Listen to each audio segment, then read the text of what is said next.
Mapuso Bacol City Mayor Albi Benitez, inbahay nga naghando na ang COMELEC ng hatagan sa clearance ang pagpasakop sa mga barangay sa Mascara Festival 2023. Apang COMELEC may paandam sa mga kandidato. Yaring balita ang aton gintutuka. Kadungan sa barangay SK election sa buong Oktubre, hiwaton man ang pinakadakong festival sa Bacolod City, ang Mascara Festival 2023. Gani, hindi may bitaran ang pagpasakop sa mga barangay sa nagkalain-lain niya kompetisyon sa pagpanguna sa barangay officials. Butang, nga formal nga nagpadala sa sulat ang alkalde sa COMELEC agud pahanagutan ang partisipasyon sa mga barangay.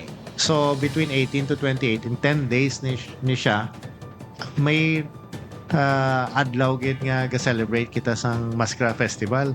Possible may mga expenses kita that's required sa festival base matupa sa mga adlaw na. That's why I asked clearance from COMELEC. Apisar sini, hugot niya ginapandaman sa COMELEC ang mga kandidato ilabi na ang mga re-electionist nga may partisipasyon sa maskara nga hindi ini paggamiton sa pagpangampanya ilabi na antes ang campaign period. Amo lang ang paandam tagid niya hindi gid na iya paggamiton kay ti lain na siya nga bagay no, lain na siya nga bagay. Si mga banya lang kita sang kung ano lang insakto.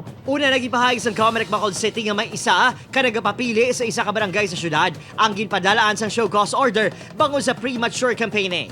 Suno sa Provincial COMELEC, may 44 man ka mga show cause order ang natalaan ang ihatag sa mga nagkomiter sa premature campaign sa probinsya.